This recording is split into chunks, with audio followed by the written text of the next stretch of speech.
There's two schools of thought. Nowadays, actors are present, our faces are out there, we are viewed as celebrities in some cases. And then there's schools of thought that kind of lean on the old school position of voice acting where it's like, I'm a voice actor, I'm a radio guy, I'm just gonna disappear behind the character and not really be, front and center. But those lines are blurring. The Venn diagram is starting to slowly become a circle, and we are expected to behave like that and not afforded the same gravity as like a celebrity would, walking a red carpet or something like that.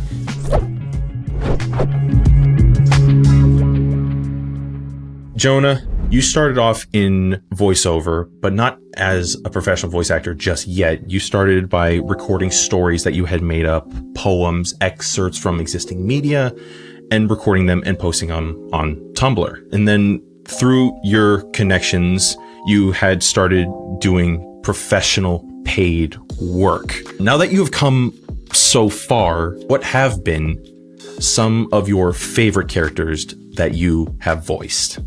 Oh man, it would be remiss. It wouldn't be a list without Legoshi and Beastars. He's probably one of my favorites. Aiden and Dying Light 2 is one of my favorites. I voiced that character and still do for 6 years. That's like a non-insignificant portion of my life that was dedicated to a character.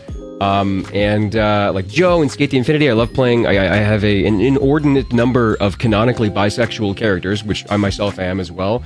So that's kind of cool to have that representation, be able to play a character that I can really relate to in a lot of ways. But yeah, I'm working on some stuff now that I haven't even been announced yet. That I'm really excited because my career's only about 5 years old.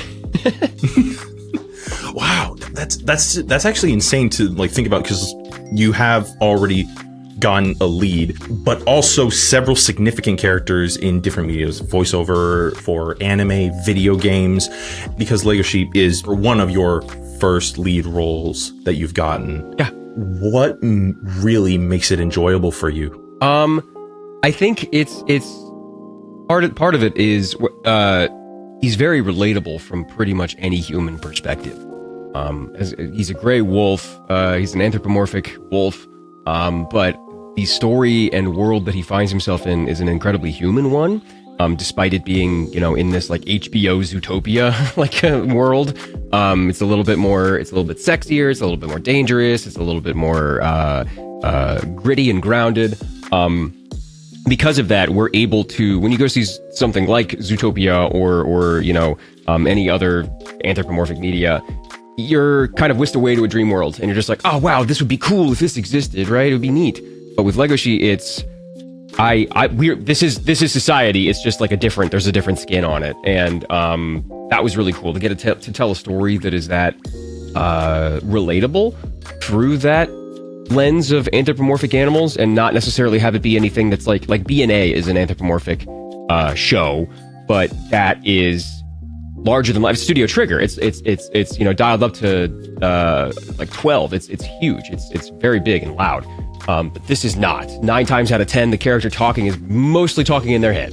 So it's a really great exercise, a really good opportunity for me to get to show off what I can do as an actor, and getting to work with some of the coolest actors in the industry, like Patrick Seitz and Landa and Ben Diskin and people that I've grown up listening to. Don't tell them I said that, because they'll tell them that I'm old. But yeah, these people I've grown up listening to, and it's an honor and a privilege to be able to share a space with them. With working with so many talented voice actors, what have been some things that you may have learned from your peers during performances, or maybe outside the booth, about voice acting? I've learned, so there's two kind of I don't want to say camps, because that becomes a little bit like stratifying, but there's two schools of thought to approach it a little bit more academically. Nowadays, actors are we're present. Our faces are out there. We are viewed as celebrities in some cases, right? And then there's other camps of schools of thought that kind of lean on the old school position of voice acting, where it's like, I'm a voice actor, I'm a radio guy, I'm just gonna disappear behind the character and not really be front and center. But those lines are blurring. they're starting to, the Venn diagram is starting to slowly become a circle, and we are expected to behave like that and not afforded the same, I don't want to say opportunities, but not afforded the same gravity as like a celebrity would, walking a red carpet or something like that. So something I've learned from my peers is that there is a medium. There is a happy medium where you can be like, yeah, I'm a little bit, this is the character. And then, but also like, hey, look at me in these other pursuits that I'm engaging in. So if you like my voice, you like my character, you like this personality that I have, come over here and watch my Twitch stream. Come over here and read my graphic novel. Come over here, listen to the music that we make. Listen to, look at this art, this visual art that I've painted. It becomes less about the medium that you are currently in, and it becomes more about using that medium, like say like Legoshi and Beastars. Cool. The furry community absolutely loves Beastars, and I love the furry community. So I am going to be there for them as I don't want to say a tent pole because they support themselves in a lot of ways, but like as a resource, as somebody that you can is approachable and is genial with you, and it doesn't view you as any like a less than or anything like that. I'm doing this stuff for you, and that I think is where the Venn diagram does become a circle, where it's like, okay, so we're not celebrities, so we're not in front of 1 million people, and it's just nameless faces in the crowd. Quite the opposite. We are in front of 2,000, 3,000 people at a convention or on a Twitch stream or something like that, and we are accessible and ready to like come and shake your hand and stage door and sign autographs and things like that. So that is what I think I learned from people like Patrick Seitz and Lauren Landa, and they learned from us, the younger generation of voice actors, of like, how do we do this? How do we engage in social media? How do we make this work?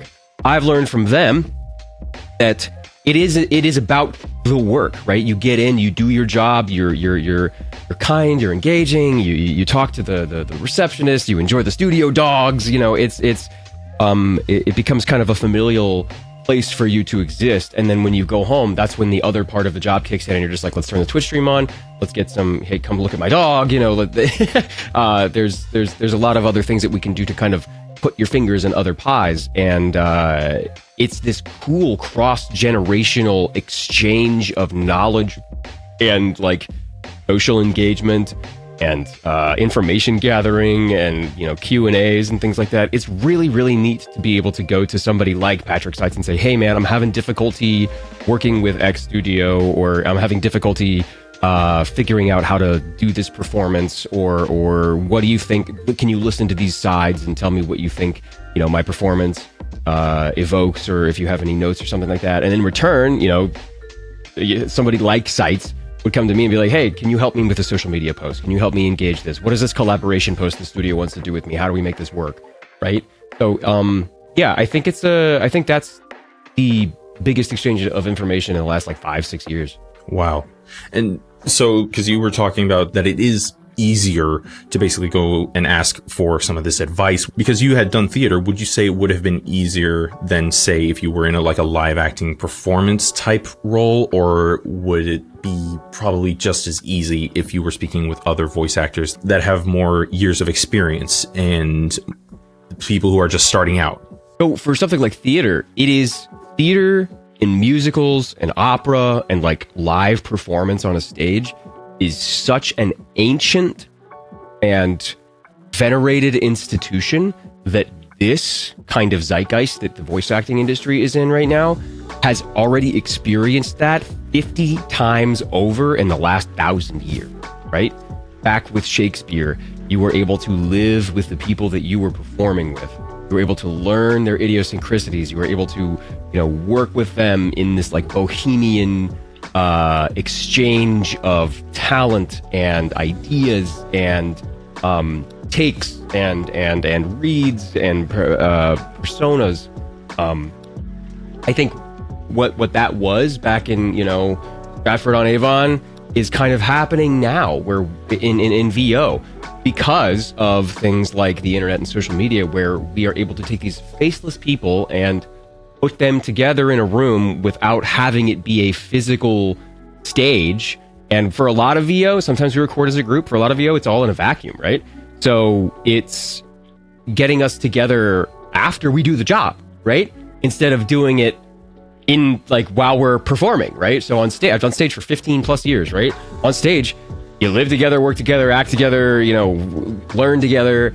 And here it's a little isolating, but like being able to lift that partition and talk to people and engage with them is invaluable. It is an invaluable exchange as an artist, as a creative, as somebody. I don't math at all. I have to hire people to help me do math. Like that's what it is. But it's being able to exist in those spaces and learn from those people is every morning. It's like a pinch me, am I dreaming kind of thing, because I wake up to a text from Landa today that's just like, hey, I'm coming over at 1 p.m. and we're doing something. I'm like, okay, sure, awesome, you get to meet my dog. Like it's cool.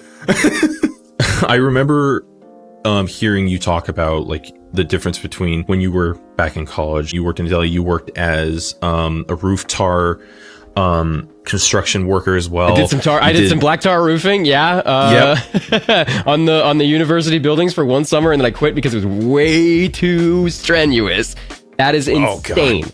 Some of the hardest work you will ever do is that manual labor, digging a hole. I didn't do black tar roofing once, but it was basically just putting up tiling on a roof or shingles, and I absolutely resented every second of it. But like, but I was like a teenager then, but like obviously now I'm like, oh, that could be cool, maybe revisit. But no, so basically, because you had been doing like several jobs through your college career, you were also doing theater, and then you started doing voiceover after you had started making connections with the team behind Seduce Me. Yeah, Michaela Laws, friend of the show, friend of my heart, friend for the rest of my life, Michaela Laws, yeah.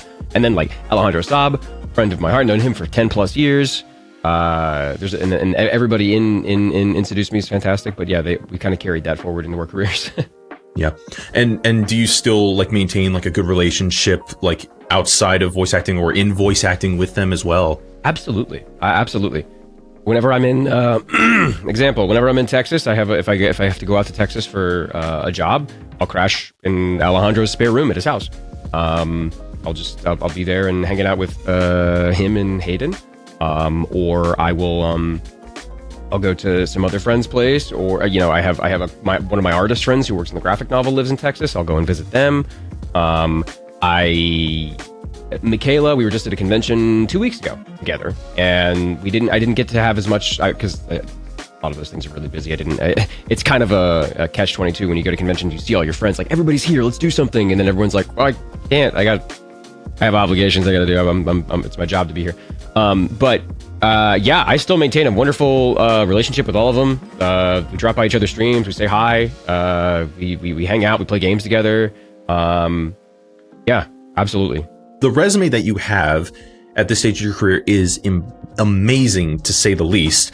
The one I was actually the most surprised about was Kokushibo in Demon Slayer, actually. Oh, okay. Because I was rewatching Demon Slayer, and then after I'd heard I was going to be speaking with you, I was just like, wait, oh my god, geez, how the heck did I not even notice? And that's always like, I would describe as one of my favorite parts about voiceover, is just suddenly discovering that someone you've already enjoyed is voicing another character that you enjoy just as much. Oh yeah. And so like you voice so many characters. You voice timid leads, you voice confident captains, ancient demons. Which emotional state has been, would you say, the hardest for you to vocalize? Oh man, okay. I didn't think I could do comedy. I did not. I figured that since I had such a background in high drama, melodrama, and like really grounded, close to the chest stories, that would be my bread and butter. And then you have characters like Tatsu the house husband, that his entire comedic drive is that he does take everything really seriously. And it's funny because he's melodramatic about the whole thing. He's so over the top in a really grounded way, and in another world or through another lens, it could be the most intimidating thing you've ever seen. But really, he's just like cutting up some fish, or feeding his cat, or getting rid of a roach, or something like that, right? So I didn't think I could do comedy. And another worry that I had in my career was that nobody would ever want to use my speaking voice. I really want, as an actor, it's kind of a badge of honor to have somebody cast you as a character with just you talking, right? Just you being a character and not really having to do anything. A lot of your personality leaks through to them, and a lot of the your cadence, your idiosyncrasies, like the tiny little nuances in your voice and everything just kind of lend itself to that character. But I've had a couple of roles, but I can't talk about, but I've had a couple of roles that are just like, no, we just want you. We just want, like, yeah, use your like tenor, normal voice. We don't need you to push down or do anything crazy or sound overwhelmingly bad or anything like that. But just like, you know, this is how I normally talk. It's this kind of mid-high tenor range, and it was really cool. So being able to act as myself rather than putting a mask on and like a filter on through my voice and be this, like, you know, this overwhelming like demon kind of character, but like being able just to be myself, that would be something that I really want to do more of. And looking back at Beastars as well, because I'm very excited for the next part of the latest season to drop. Me too. Yeah, and so like I think, like, would you say that's probably one of the only things you can really talk about that is coming out because people know about it? I mean, well, yeah, the Beastars is coming out. I'm not in any like seasonal anime this year. I kind of like took a step back for a little bit just to be like, I'm getting a puppy. You know, I have a bunch of other like life things that I need to worry about, and they require a lot more of my time. And like, you know, other creative endeavors, but like Beastars is coming out. Let's see, what else is coming? We got Project Songbird, which is a horror game that I am in. I am that's really exciting. It was an independent game for a little bit, and then they got a lot of funding and a lot of publicity, and that's coming out. That's really cool. I play a record label executive that encourages one of his highest paying like singer-songwriters who hasn't made a really good album in a long time to like go and do this Braun IR a la Led Zeppelin, go out and do a cabin in the woods and create for a little bit, right? And he inspires that, but there's some heavier stuff. It's a little spooky. There's some supernatural elements. There's some Lovecraftian elements in there too. So that's really exciting. Please go check out Project Songbird. What else is going on? Yeah, some of the other stuff I can't really talk about, but I'm doing some cool stuff there. Dying Like the Beast is out. If you want to go play the third installment of the Dying Light franchise, Dying Like the Beast is fantastic. I'm in that. I play Aiden in that. Let's see. What else? Yeah, I think that's about all I can really talk about. Or at least all that I have talking points to talk about. Yeah. I was kind of hoping I was going to make you slip to talk about when Demon Slayer is coming out next. I have no idea, dude. They don't give me a script. I don't get anything ahead of time. So I'm just I've read the manga, so maybe if you've read the manga, you know what's going on. Oh, yeah. Yeah, I know what's going on. Your guess is as good as mine. I'm sitting by my phone waiting for an email that says, come in. But boy, howdy, is it going to be fun. That's probably one of the only mangas I've really, like, read, so I know exactly what's going to happen. And, like, that, of course, when I was learning more about you, I had learned how much you used to, or you still love reading mangas, watching animes, playing video games. I got one right here that I've been reading. I haven't opened it up yet. This is my display copy. This is really good if you haven't read it yet. The guy she was interested in, it wasn't a guy at all, but like the colloquial term is Green Yuri. Very, very good. Sorry, I mowed over you. What's your question? No, I was about to say, so what the question was, is there an anime or a manga that you are reading or have read that you would like to be involved in when it becomes an anime? Oh man, okay, so yeah, actually, Demons of the Shadow Realm, super good story, really good like subversion genre kind of story. First volume kind of takes you out of the whole high Edo Japan area, and then you're just like, I don't want to spoil anything, but like go read that. That's great. This one, Green Yuri. There's a character in here, funny enough, named Joe.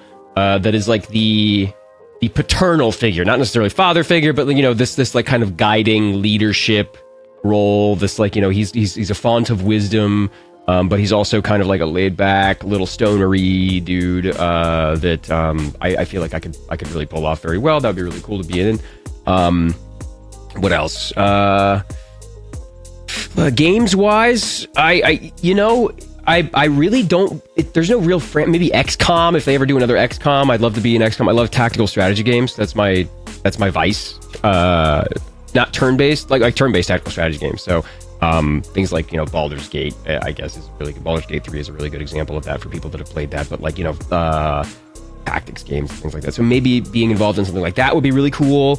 I'd like to be in a MOBA at some point because I used to play semi-professional video games and I played a lot of MOBAs and team-based shooters.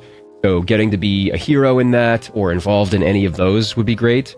Let's see, what kind of manga, what other manga am I reading? Oh, I brought this up in another interview, but there's a show that I really want to do that hasn't had like a reboot or anything like that, and I feel like would really go super hard with modern animation. Ace Shield 21 is an American football anime. So it's an anime about a bunch of Japanese kids learning how to play American football and like finding their own quirks and their own little what they're good at, and it's super neat. It kind of reads like a Blue Lock or a Captain Tsubasa. It's super fun. Would love to be involved in if there's a potential reboot of that. I feel like it would go super hard. But yeah, there's a lot of other. I see things all the time and I'm like, it'd be cool to be in that. It'd be cool to be in that. I don't really have a list, but like I've touched a lot of stuff that I really wanted to, like Attack on Titan. I've been in My Hero Academia.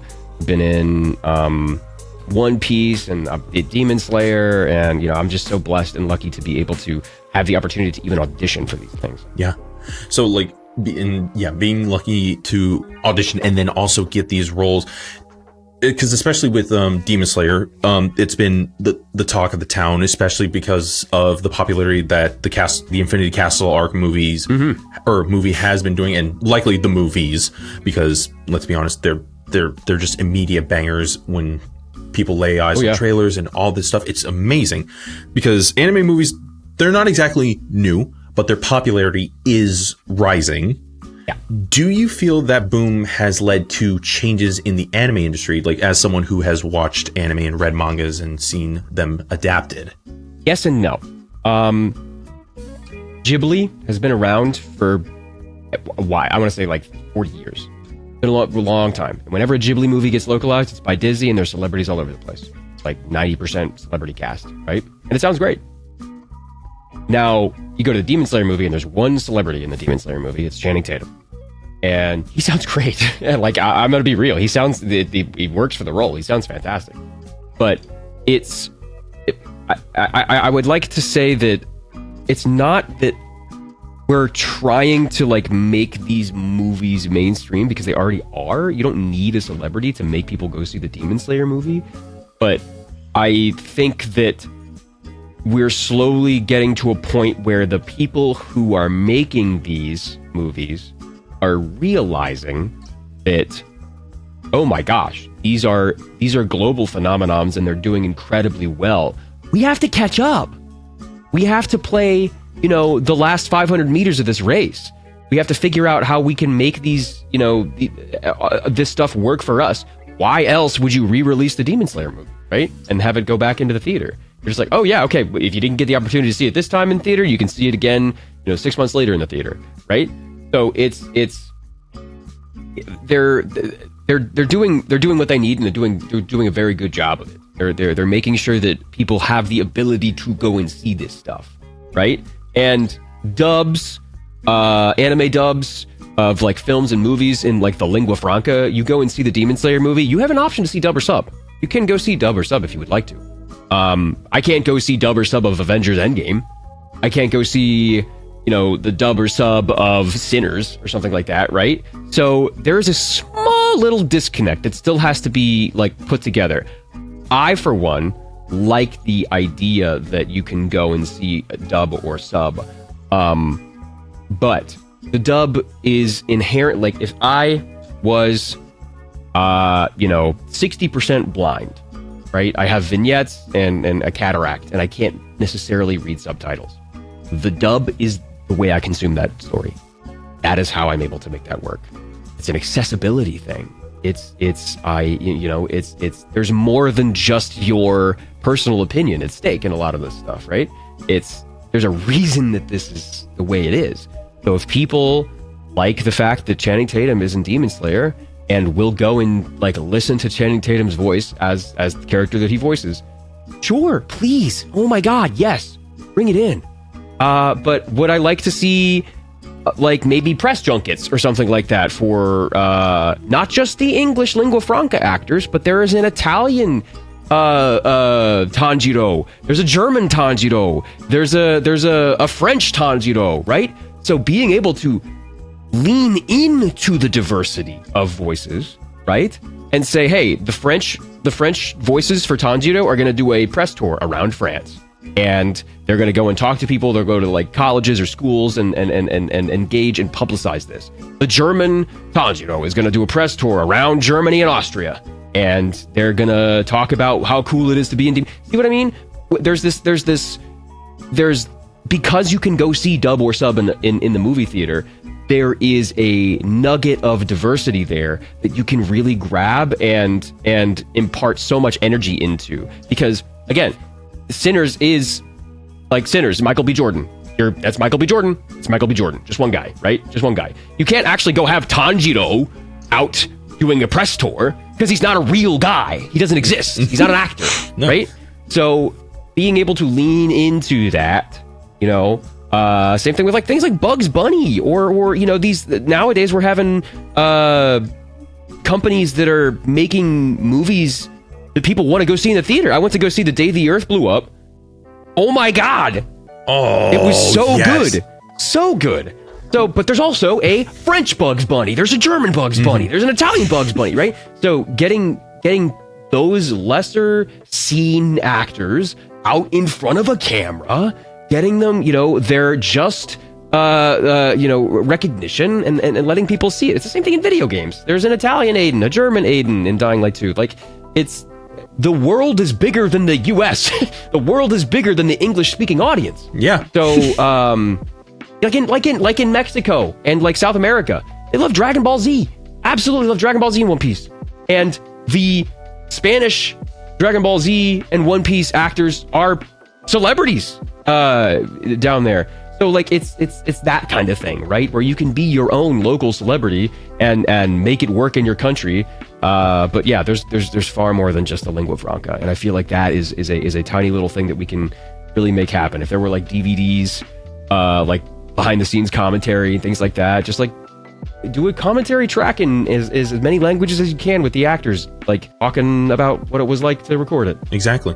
There's so many opportunities. Yeah, there's so many platforms that already do this and have been doing this. So obviously Netflix, Disney Plus, YouTube, even they all have the opportunity to add like dub tracks. You can have someone like speak in a different language for you on YouTube. You can have someone speaking in a different language on Netflix, and you can all have that customized, so it's easier to watch content across borders. You don't have to worry about just trying to read quickly, because that was always my problem with sub, is that sometimes I couldn't read fast enough and things like that. Because do you watch in sub or listen to dub mostly?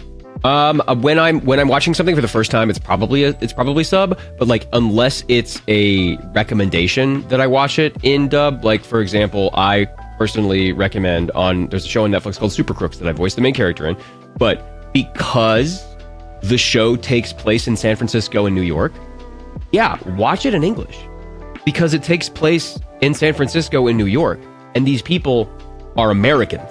Like it is an anime animated by Studio Bones, but like there's a reason to watch it in English, because it takes place in a place where, you know, 90% of the people are speaking English, in like the mid-late 70s, right? So it depends on the medium, depends on the genre, depends on what's going on. If I've worked on it personally, yeah, of course I'm gonna watch the dub. I would like to see how I sound. That's not, you know, self-aggrandizing at all. I just want to see how everything came out in the wash. But if there's something, you know, like Demon Slayer, for the first time I sat down to watch Demon Slayer, the first 3 episodes, I watched it in Japanese, because the setting kind of encourages that, and it feels a little bit more lived in and real. And then I went back and watched the, you know, next 6 episodes in English, and I was able to appreciate the original and still know what everybody sounded like and appreciate my friends and their performance and how they interpreted those characters. So I guess it's coming from like an artist standpoint. It's different than somebody who's just consuming it to consume it. You know, like watching Demon Slayer just to watch Demon Slayer. If you're going to watch it just for the story, sure, go ahead. But if you're doing laundry at the same time as you're trying to watch Demon Slayer, you might want to watch the dub because again, you're folding your clothes and you have to keep looking and you have to. I'm gonna watch the thing. I'm eating my cereal and I gotta make sure that I'm eating it in between the lines that pop up. You know what I mean? So, yeah, exactly. It just makes it easier. It's again accessibility for a lot of people. And there's rare moments like where like I'll be watching the dub and then sometimes they just start speaking another language that would still have subtitles. I'm just like, I'll just be like in the other room and I'll just be running back to my phone saying, wait, what are they saying? Rewind everything. And that's why I would say dubbing artists like yourself are extremely important because you can be listening in the original language, but the importance in accessibility, but also adding a little bit of zest to that performance really comes into frame when you factor in good, talented voice actors. Yeah, right on, man. Thank you so much. That means a lot. That's I'm glad that you have the self-awareness of to appreciate it all. Thank you so much, Tanner. No, of course. Actors and voice actors are always feeling varying levels of concern when it comes to AI. And as someone who has worked their way through the voiceover industry, evolving the things they have to learn, you have to pick up new business practices, new habits to try and make sure that you stay very much ahead of the curve. Is there anything that you've done that could help an aspiring voice actor learn to stay ahead of the curve? Yeah, do more than voice acting. I think the diversification of your creativity is very important because your brain in this media landscape, human brain, your brain, 16-year-old brain, 21-year-old brain needs to stay elastic. When I've done so much research and so much studying on social media and the effect, there's a reason I have somebody who manages my social media and I don't actively scroll through feeds, because the damage that unfettered social media can do, like just constant 8 hours a day. I'm not talking about like scrolling through for an hour on Twitter or something like that. That's different, right? Or scrolling through TikTok or something like that for 90 minutes or something like that before you go upstairs and go to bed. That's different. Unfettered short form content constantly barraged at you it can be dangerous if you don't know how to take care of yourself and take care of your brain and your mental health. It can be toxic, like poisonous, like eating too much junk food, right? A bag of Doritos every now and again is not going to kill you. But if you eat a bag of Doritos for breakfast every day, like that's probably going to give you hypertension. Like there's going to be a problem there that you won't necessarily feel coming on. And I think being able to diversify your creativity, I do tabletop gaming. So Dungeons and Dragons, or there's a new system out called Draw Steel. I played one called Beam Saber. This is basically like, we're mechs in space and we're going to play Voltron. It's being able to do that. Reading, like I have a couple of friends who are teachers and they teach like 3rd grade through 6th grade, and a lot of kids are having trouble reading. It's not that it's impossible. Like I know how to read. If I can do it, a lot of people can. Like, but some people are whether social media is to blame is up in the air right now. But it's important that you flex and stretch these simian neurons that we have, and make sure that we are training our own algorithm up here and learning new things, and reading books. Reading a lot of the characters that I have like inspiration from come from books, like Catcher in the Rye. There's a lot of characters, like Aiden Caldwell is Holden Caulfield in a lot of different ways, right? So it's you learn literary terms and literary devices that if you're going to be an actor, you have to know archetypal things. You have to know as an actor, and you can't use anime as a touchstone for literally everything because it's a different cultural thing. You got to use that as a study. right? But if like, hey, I'm Legoshi, the story of Beastars is a Bildungsroman. That is what it's called. It is called a coming of age story. It is somebody who is learning how to be a human, learning how to be an adult, right? And that is an archetype that I say Bildungsroman to some kids, and a fair amount of them know what's going on, but some of them look at me like I got 9 heads, and it's like, okay, well, I have to. Maybe I'm approaching this too academically or something like that. Am I the problem? So no, you have to sit down, read, play some video games that have a really good story. I learned how to read playing Pokemon Red. Like, that's because you have to read all the subtitles and know what's going on and like know what's going on in the story. So yeah, I'd say just my advice to people is to watch what you post on social media too, because that stuff is forever. It's never going away. Sorry. Somebody has it, regardless of. I have some weird stuff that I did, not necessarily illegal or anything crazy like that, but I had some stuff that I posted online, and it's gonna be there forever. And people come up to me and talk about it, and I'm just like, yeah, that's. I was 21. That was a little embarrassing, but like it's whatever. I was cutting my teeth in the industry, and that's just what I had to do. So yeah, it's people need to first learn how to be a human, and then you can be an actor. Yeah. Exactly. Oh my gosh. So I've gone through so much social media in my life. I'm probably like the case study of like the kind of people that need to like change a little bit. Like I've doom scrolled too much. I've gone I do too. through It's like a bag of Doritos. You eat a Dorito and you're like, oh man, I love Doritos. And then you just keep eating a Dorito. And you're just like, oh my God, I should probably not eat as much Dorito. Yeah. Yeah. So like because I have people in my life who like have read books, like not just as kids but also as adults. Like they take the time they read books, and when I speak with them, they start using cadences and they use words that I've just never heard. I'm like, that's not a real word, you made that up.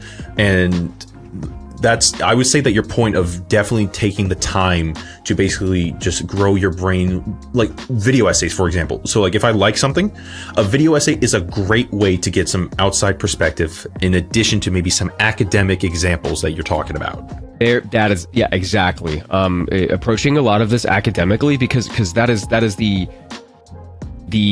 and I don't want to get, I'm not gonna get too political with it, but like the death of academia is the golden pathway to like fascism. Like don't not learn. Like don't refuse to learn. Don't veg. Get there, get out there, get active. Even like things like going on a hike, going on a walk, listening to a podcast while you're doing that, just like doubling up, making sure you're able to like, be present in the moment and talking to people. I even like, I'm going to reach my phone. I'm like anxious right now. I'm in a social situation where I don't want to do anything. I'm anxious. I'm going to scroll, Reddit or, TikTok or whatever. Just keep scrolling. And then, when they're gone, I'll have to not worry about it. Being a human is being uncomfortable inherently. Being a human is living in this moment constantly and having that shield in front of you to be like, this phone. Or whatever. Make it a book. Either way, I'm gonna just get lost in reading. That's what like Victorian women. They would read a lot of books, and that would be, people look down on them for that because it's just like, you're learning, you're getting ideas, right? How dare you? But no, learn, get ideas, become dangerous. Yeah. Oh my God, and become dangerous. Like that alone just reminded me immediately of Legoshi. But because like earlier you had talked about like the HBO nature of like Beastars, and it's like I'm connecting like different dots. So like, for example, Game of Thrones kind of mirrors like in some aspects like Beastars, but yeah, obviously there's people in that can't read, and that's based on fact that there were people that just did not know how to read, did not know how to write. I don't know if you feel the same about media being able to kind of like pick up some of that academic teaching. There are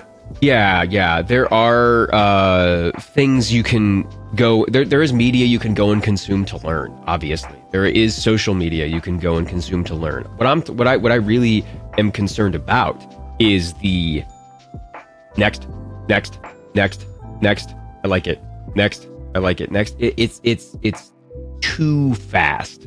It's too much information at one moment for anybody to really. That's why you're flicking it, because it's too much for one moment. You don't even get like past 1 second. being able to sit down, Tanner, and listen to a video essay, is it demonstrates flexible attention span.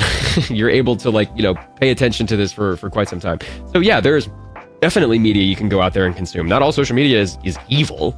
It's just, you know, it's how you consume it. It is social media literacy, right? There's media literacy, and you can have social media literacy, and being able to decide what nowadays we have to figure out. And I have to, you know, I have to put my hand into some AI, and it's just so I can know what that feels like. I can know what this AI image looks like. I can know what AI text looks like. I can know what an AI video will look like. I can know what an AI audio piece will look like or sound like, so that I can point that out. And, you know, it doesn't have to be an accusation. If I'm going to something I've noticed, I go to night markets a lot. I go to like Asian food night markets and like stuff like that. All of the a non-insignificant number of the like Asian food market like carts, or just food carts in general, will have AI menus, and it's like not bad. You are a small business. You have a very limited budget. Maybe you can't hire an artist. But the fact that I am looking at that and saying, hey, that's AI, how does that make you feel? I'm not accusing you of anything, but I'm like, that picture is AI. And what do they say? What emotion does that evoke in you as like a business owner? And that should speak more than an accusation should. Mm-hmm. Yeah. The thing it really boils down to that people are kind of relying on when it comes to the conversation of AI is convenience plus the benefit of cost. But in the end, it really it has a knock-on effect. It might work at the moment. It'll atrophy your muscles. It'll atrophy your brain. It'll atrophy your creativity. Even just taking a sketch or something and like taking it yourself. You can do this. It's something that's able to do. You take a picture, take a picture, take a blank piece of paper, you sketch out stick figures and be like, this is kind of what I want. And maybe take an hour to do that yourself, and then feed that to an AI. At least there was a step that you took, rather than a prompt that you typed. There was some neurons in there firing in your creative brain that were like, this is kind of what I'm looking for. This is kind of what I want to draw, kind of what I want to have made. And yeah, there is a compromise. The graphic novel that I'm writing is about AI, and is it a tool? Is it, you know, what is it used for? How do we use this? And, you know, we have an allegory for AI because AI has already happened, right? It's already happened and been established and baked into society. But the allegory for AI in 100 years is extraterrestrial technology, right? So people are always trying to be like, we got to figure out how to do faster than light. If we get faster than light travel, we can literally take over the universe. Like we can get faster than light travel. We can become this nomadic society, and we can, you know, this utopia is within our reach. But because it's extraterrestrial technology, we don't understand it. We don't have the physics to know what the ramifications are. So if we've mastered perpetual motion, how do we stop that? Do you know how to stop perpetual motion? Do you have the physics to stop the perpetual motion? And if you do, can you contain the energy that it's expending? Like, there's a lot of like other questions that you have to answer before, you know, you can catch the car as the dog. You can catch the car, but what do you do with it when you Yeah, brings on too many thoughts about like the future of where we're heading, but realistically, like how soon can we prevent any damage, really, or anything that may cause that atrophy? Like, when can we spot these issues, like before they cause any real damage, basically? The hardest part is, I think, what people need to do, and this is, again, I'm no expert either. I'm an actor, for God's sake. Like, I'm the least authority on this. I've squeezed my brain like a sponge several times to try and soak up enough information, but I think that it is entirely dependent on the individual. I think the individual needs to make that decision.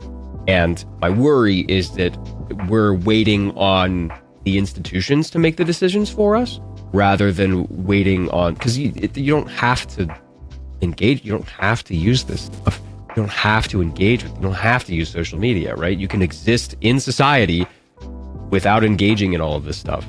So, or engaging in the limited, drip-fed kind of safe way. So it's up to you. It's up to whoever's listening to this. It's up to you as an individual to make that choice in your life.